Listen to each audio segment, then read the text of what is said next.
In the library of a handsomely appointed villa at Surbiton on a sunny forenoon in September, Sartorius is busy at a writing table, littered with business letters. The fireplace, decorated for summer, is close behind him. The window is in the opposite wall.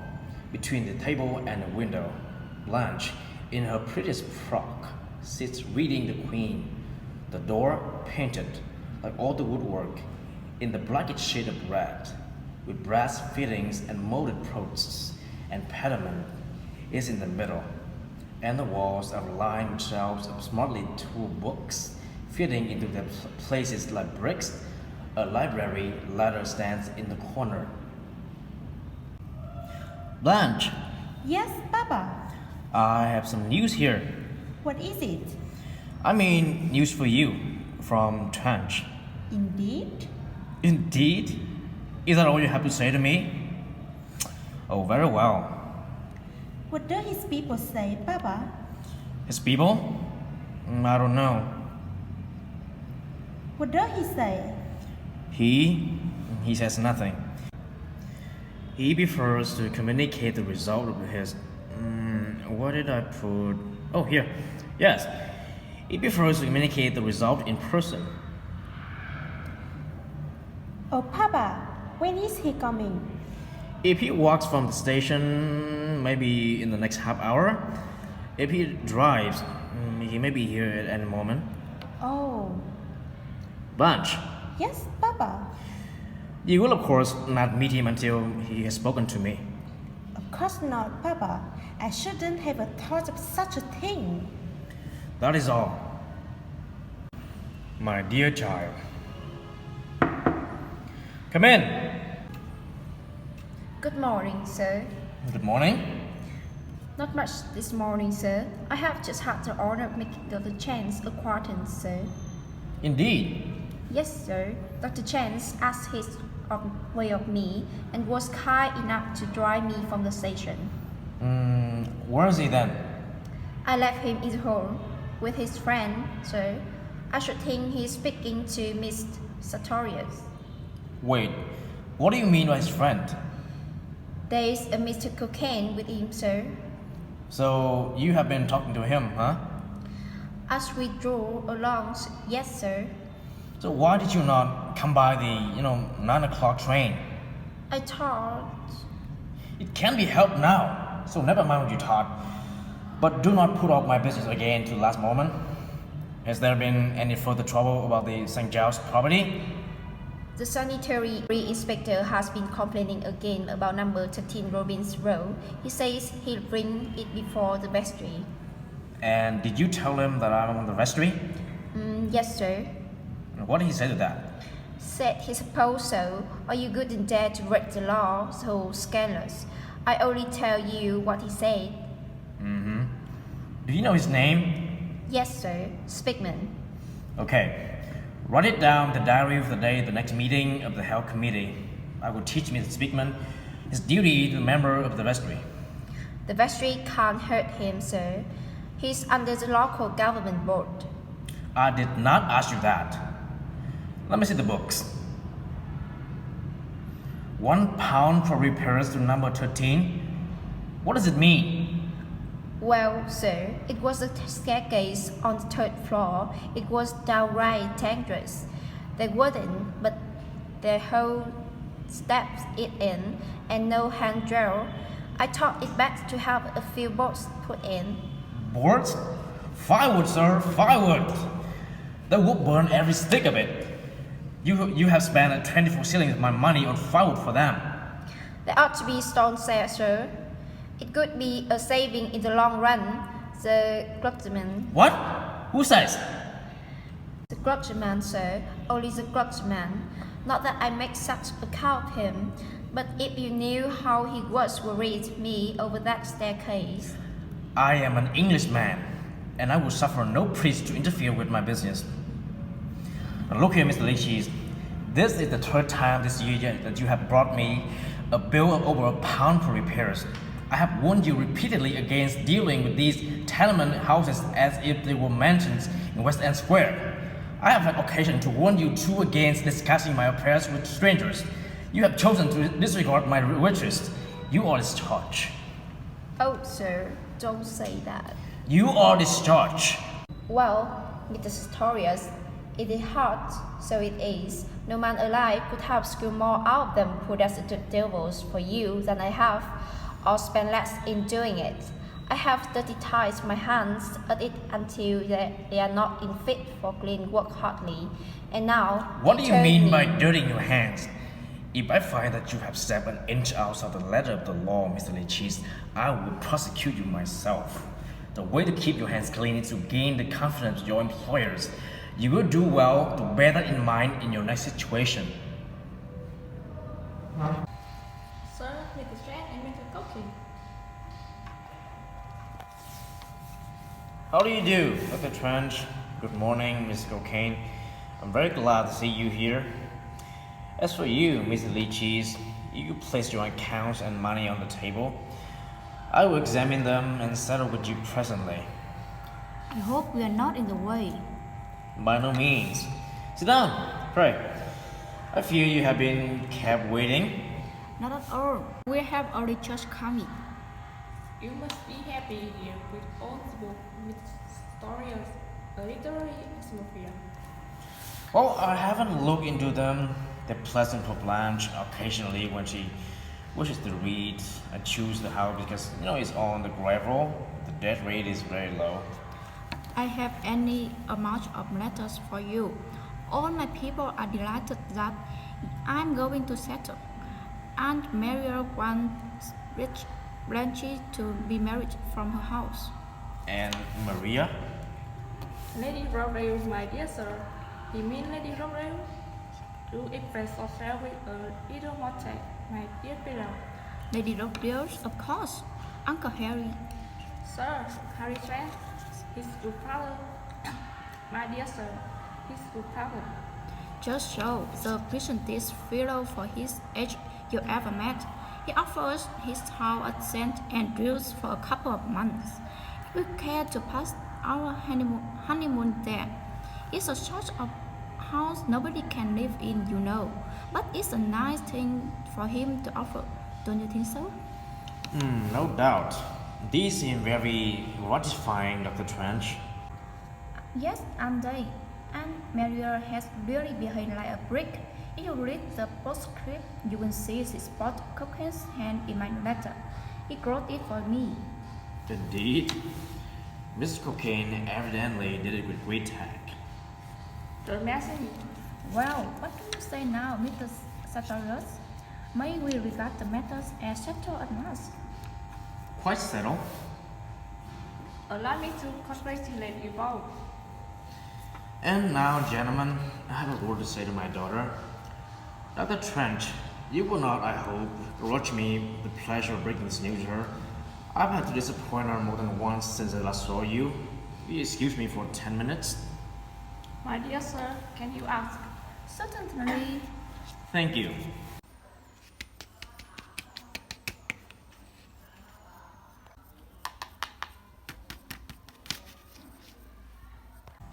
Gentlemen, Hello. look here, gentlemen. You, sir, I address myself to more particular. Will you say a word in my favor to the governor? He's just giving me the sack, and I have 4 children looking for me for their bread. A word from you, sir, on this happy day might get him to take me on again. Well, you see, Mr. Ritchie, I don't see how I can interfere. I'm very sorry, of course. Certainly, you cannot interfere. It could be in the most execrable task. Oh, gentlemen, you're young, and you don't know what loss of employment means to the like of me. What harm would it do to help a poor man? Just listen to the circumstances, sir. I only... No, I had rather not. Excuse my saying plainly that I think Mr. Sartorius is not a man to act hastily or harshly. I have always found him very fair and generous, and I believe he is a better judge of the circumstance than I am. I think you ought to hear the circumstance, Harry. It cannot do no harm. Hear the circumstance by all means. Never mind, sir. It ain't any use. When I hear that man called generous and fair, well, never mind. If you wish me to do anything for you, Mr. Ritchie, let me tell you that you are not going the right way about it in speaking ill of Mr. Sartorius. Have I said one word against him, sir? I leave it to your friends. Have I said a word? True, quite true. Harry, be just. Mark my words, gentlemen. He'll find what a man he saw last very first week rents the new man I bring him. You will find the difference yourself, Dr. Chant. If you or your children come into the poverty, I will took money there when no other collector alive would have wrung it out, and this is the thing I get for it. Why, see here, gentlemen, look at the bag of money on the table. Hardly a penny of that, but there was hungry child crying for the bread it would have brought. But I got it for him. I screwed and worried and bullied it out of them. I look here, gentlemen. I'm pretty seasoned to the work, but there's money there. I couldn't have taken it back. It hadn't been for the thought of my own children depending on me for giving him satisfaction. You took money that ought to have fed starving children. Served a life. If I had been the father of one of those children, I have given you something worse than the check. I wouldn't say a word to save your soul. If you have such a thing, Mr. Sartorius were quite right. Oh, just listen to it. Well, you are an innocent young man. Do you suppose he sacked me because I was too hard? Not a bit on it. It was because I wasn't hard enough. I never heard him say he was satisfied yet. No, not he couldn't. Not if I skinned them alive. I don't say he's the worst landlord in London. He could be worse than some, but he's no better than the worst I have had to do with it. And though I say it, I'm better than the best collector he ever done business with.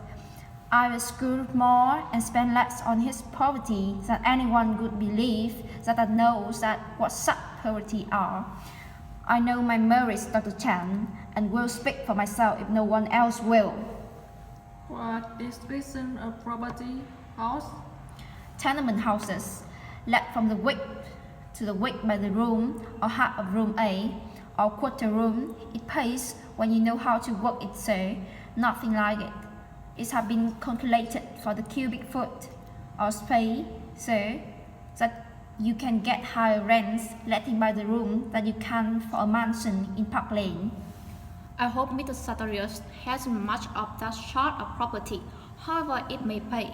He has nothing else, sir, and his shoes he sent into.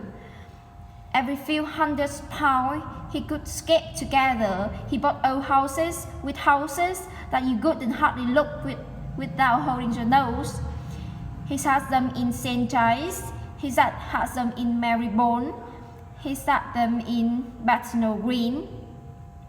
Just look how he loves himself, and you see the good of it to him. He likes the low dead rate and the grave soil for himself. He does. You come down with me to Robin's Row, and I'll show you a soil at the dead rate, so you will. And mind you, it's me that makes it pay for him well. Catch him going down to collect it on rents, not likely.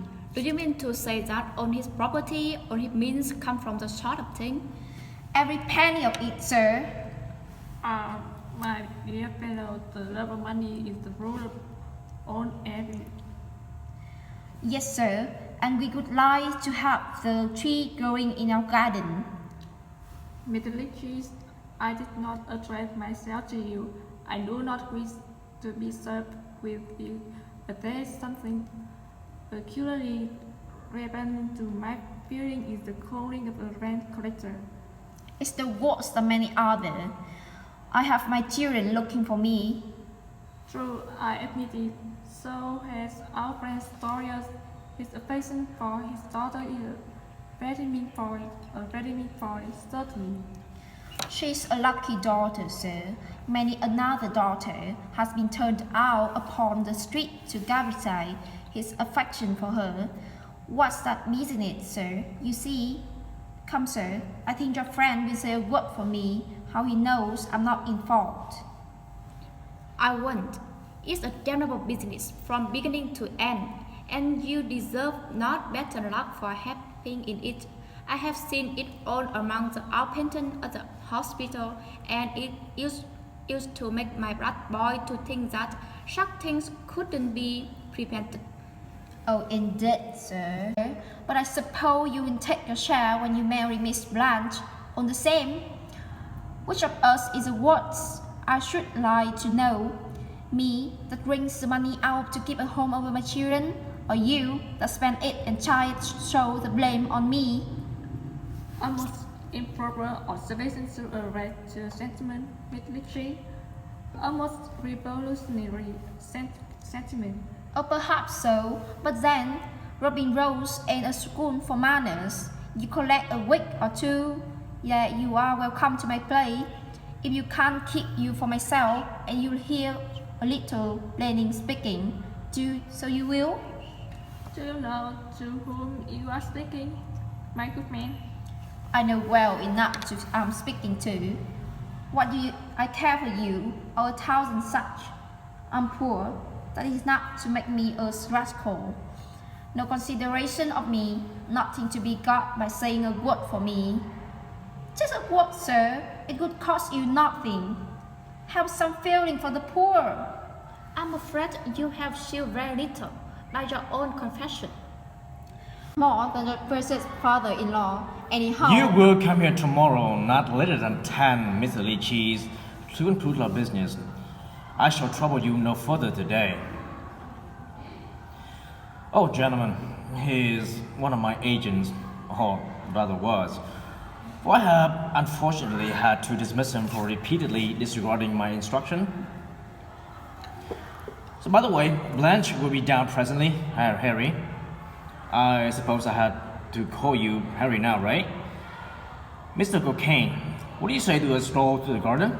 We are celebrated here for our flowers. Charm, my dear sir, charm. Life here is an ideal, a perfect ideal. We were just dwelling on it. Harry can follow with Blanche. She will be down directly. No, I can't get her just now. Indeed. But you don't understand. Oh, I think we do. Right, Mr. Cocaine? I should think we do.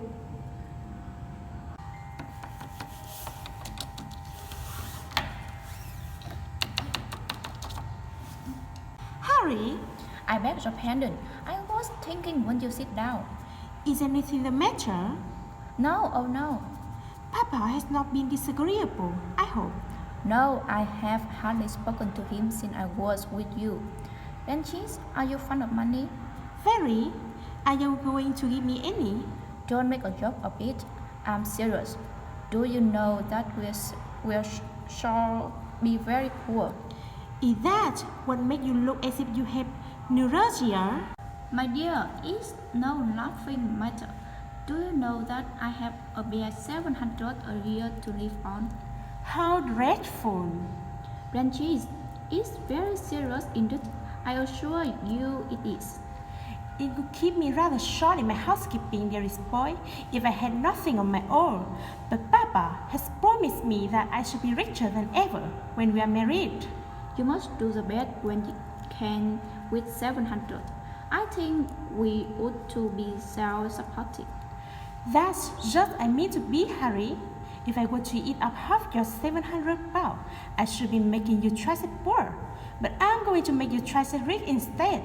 Has Papa made any difficulty? No, none at all. Harry, are you too proud to take money from my father?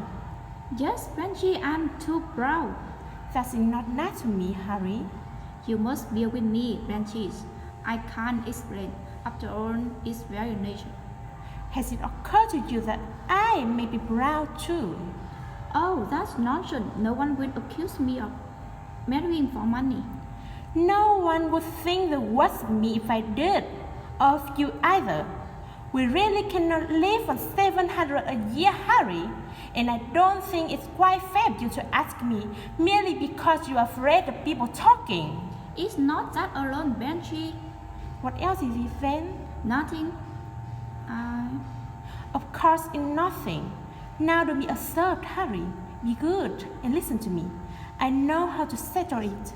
You are too proud to owe anything to me, and I am too proud to owe anything to you. You have 700 a year. Well, I will take just 700 a year from Papa at first, and then we shall be quits. Now, Harry, you know you're not a word to say against that. It's impossible. Impossible? Yes, impossible. I have resolved not to take any money from the father. But he will give the money to me, not to you. It's the same thing. That's a very nice way of putting it, Harry. But I'm sure there's something I ought to know. Has Papa been disagreeable? No, he has been very kind to me at least. It's not that. It's nothing you can guess, Bland. It would only pain you perhaps offend you. I don't mean, of course, that we will live all the way on 700 a year. I intend to go at my profession and work my finger to the bone. But I shouldn't like you with your fingers squashed to the bone, Harry. I must be told what the matter is. I hate cigarettes, and I don't like to be treated as if I were a child. There's nothing to tell. I don't do the cheap post on the Father General. That's all. You had no objection half an hour ago when you met me in the hall and showed me all the letters. Your family doesn't object. Do you object? I don't indeed. It's only a question of money. Harry, there's no ill in our fencing in this way. Papa will never consent to my being absolutely dependent on you, and I don't like the idea of it myself. If you even mention such a thing to him, you will break up the match. You will indeed. I can't have that. You can't help. Oh, I'm beginning to understand. I will save you the trouble. You can tell Papa that I have broken up the match, and then there will be no further difficulty. What do you mean, Brent? Are you offended? Offended? How dare you ask me? Oh, there. How much more manly it would have been to confess that you were trifling with me that time on the run. Why did you come here today? Why did you write to your people? Well, Blanche, if you are going to lose your temper. That's no answer.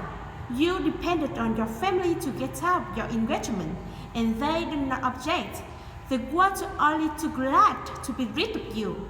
You were not mean enough to stay away, and not manly enough to tell the truth. You thought you could provoke me to break the engagement. That's so like a man to try to put the woman in the wrong. Well, you have your way. I released you. I wish you would open my eyes by downright brutality, by striking me, by anything rather than suffering as you have done.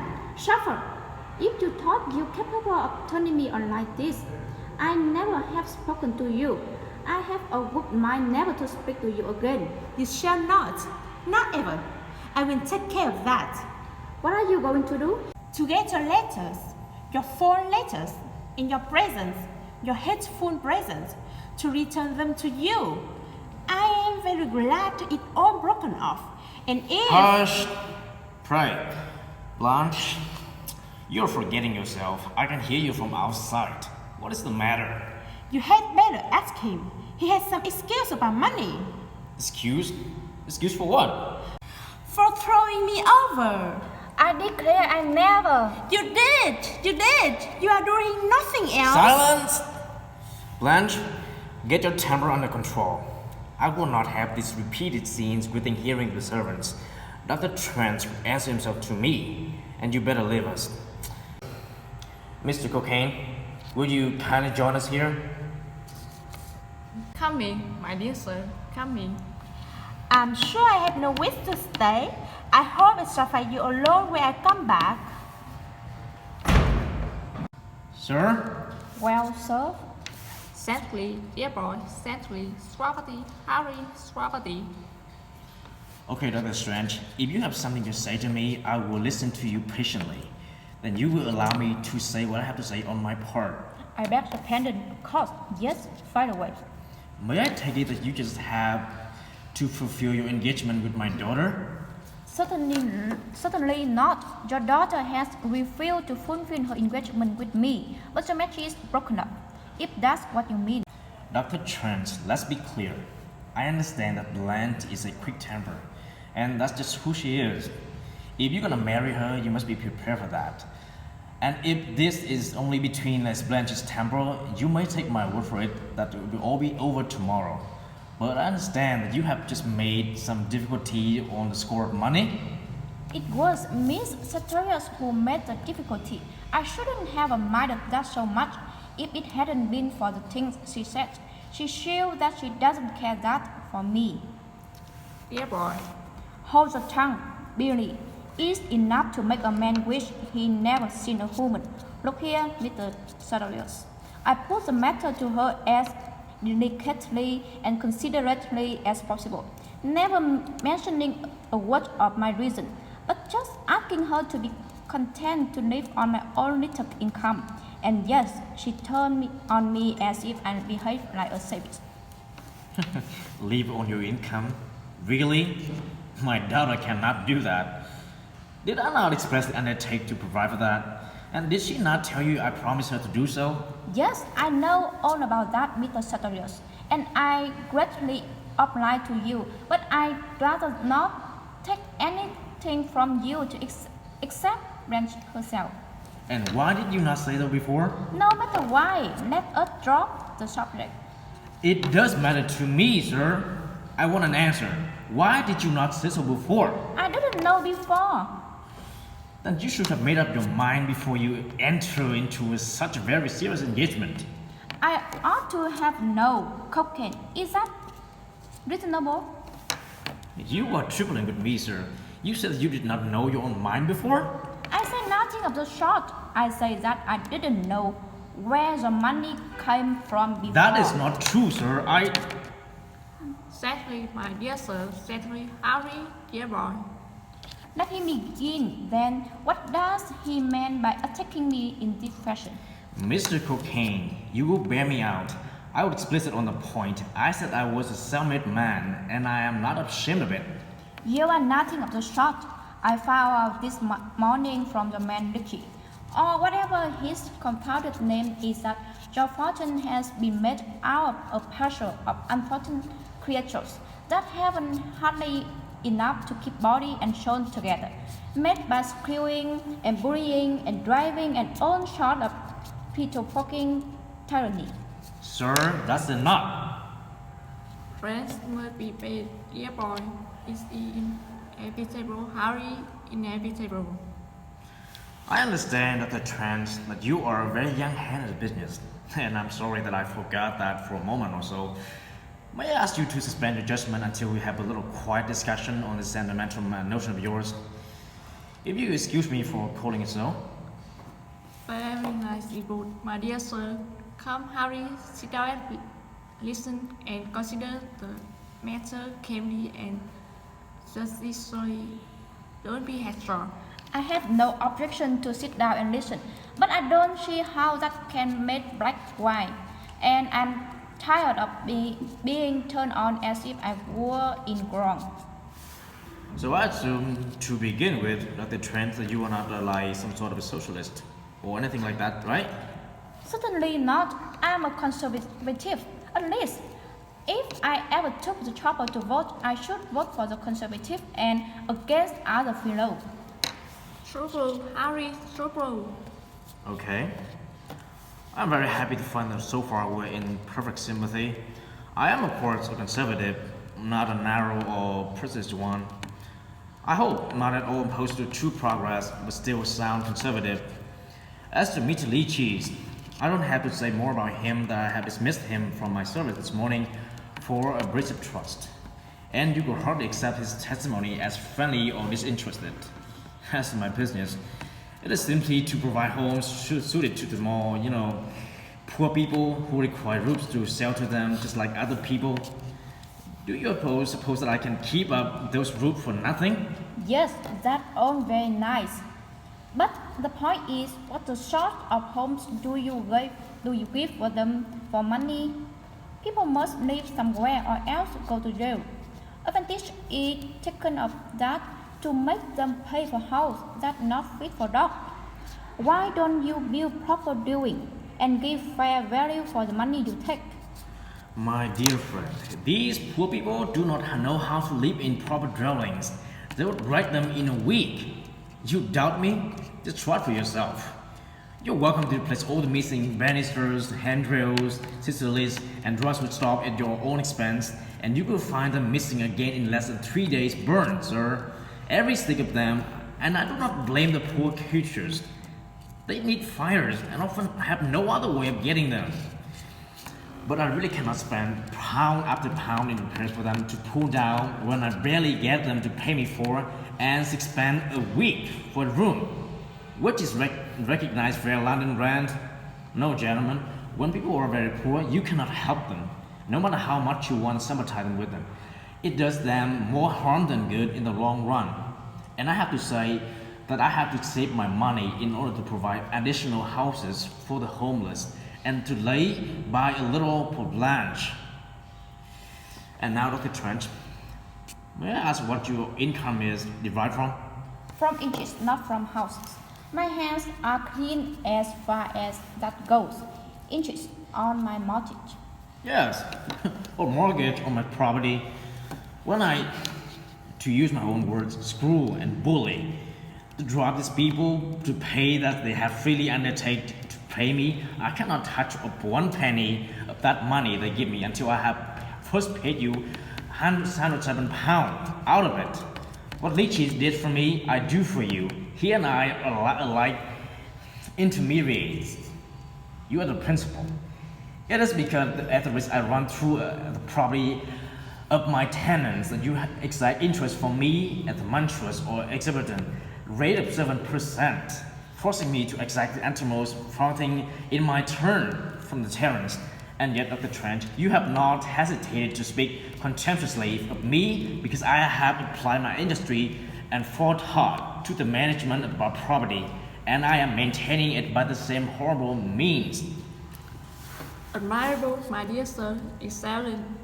I felt instinctively that Trent was talking in practical analysis. Let us drop the subject. My dear boy, you only make us as a yourself when you matter is using matter. I tell you, it's quite inevitable. Do you mean to say that I'm just as bad as you are? Same Harry said. Rosie Baptist. Be a settlement apology. Excuse me, do you say that I'm a bad person? Come, Harry, come. Pull yourself together. You our word to Mr. Sartorius. Well, people who live in glass house have no right to throw stone. But on my honor, I never knew that my house was a glass one until you point it out. I beg your pardon. Say no more, Harry. Your feelings do you credit. I assure you I feel exactly as you do myself. Every man who has a heart must wish that a better state of things were practicable. But unhappily it is not. I suppose not. Not a doubt of it, my dear sir, not a doubt of it. The increase of the population is the bottom of it all. Mr. Trent, I trust I have convinced you that you need no more object to Blanche sharing my fortune than I need object to her sharing yours. It seems so. We are not all in the same scheme, it appears. I hope you will excuse my making such a fuss. Not another word. In fact, I thank you for refraining from explaining the nature of your shuffles to Blanche. I admire that in you, Harry. Perhaps it would be as well to leave her in ignorance. But I must explain now. You saw how angry she was. Okay, but leave that to me. I'll explain it to her. You better leave that to me. And now, gentlemen, lunch is ready. So, while you're getting ready for it, I can see Blanche, and I hope the result will be quite satisfactory to us all. Tell Miss Blanche I want her. Yes, sir. Wait. My love to Miss Blanche. I'm alone here and would like to see her for a moment if she's not busy. Yes, sir. Now, Harry, I will show you your room. I hope you will find it, soon be perfectly at home in it. You also, Mr. Cocaine, must learn your way around here. Let's see before Blanche comes. Our little cousin has given me a quiet appetite. It's taken my away. Well, is Miss Blanche coming? Yes, sir, I think so, sir. Okay, so wait here until she comes and tell her that I will be back in a moment. Yes, sir. What's the matter with you? Nothing, sir. Take care how you behave yourself when there are visitors present, you hear me? Yes, sir. Excuse me, I had a word to say to the servant.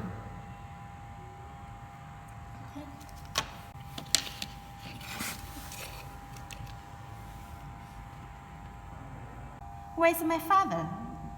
He left with his bag directly, miss. I'm sure he won't be long. His paper and string won't ready, miss. Can I do the parcel for you, miss? No, mind your own business. What are you crying for? It makes so brutal to me, Miss Blanche, and I do love you so. I'm sure no one else would stay and put up with what I have to put up with. Then go. I don't want you. Do you hear? Go. Oh no, Miss Blanche, don't send me away from you, though. I hate the sight of you. Hold your tongue. Are the two gentlemen gone? Oh, how could you say such a thing to me, Miss Blanche, me that? Stop that noise, I tell you. Unless you want me to kill you. Let me go, Miss Blanche. You know you'll be sorry.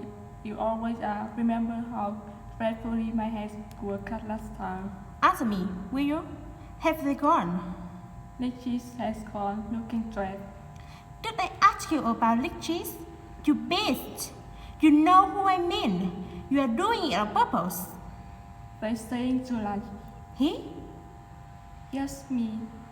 Now you set my hand on champling and I shall jingle the things on the tray as lunch so that everybody will notice me. It's too bad of you, miss.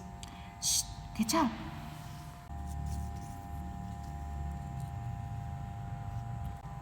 My dear, can you not make a little better fight with your temper?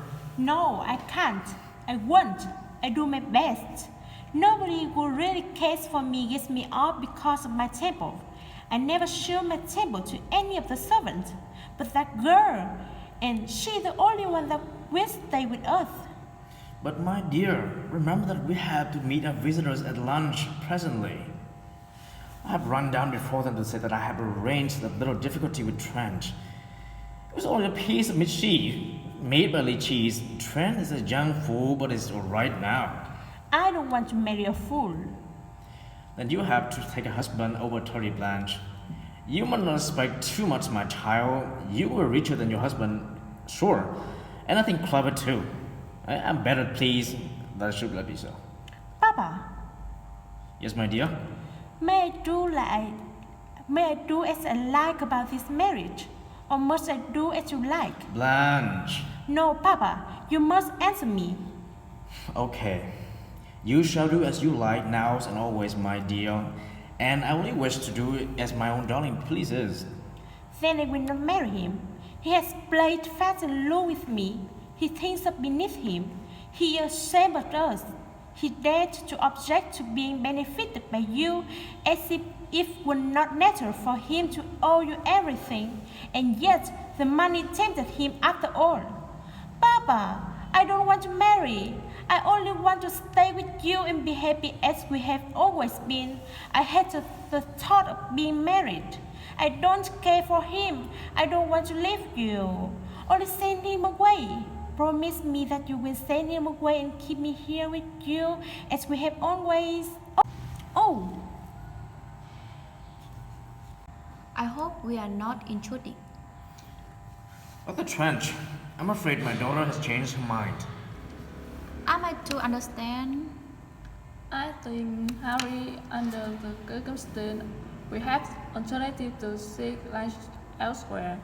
But, Mr. Sartorius, have you explained? I have explained, sir. Good morning. Come on, Cocktail. Certainly, Harry, certainly. You have disappointed me, sir, very acutely. Good morning.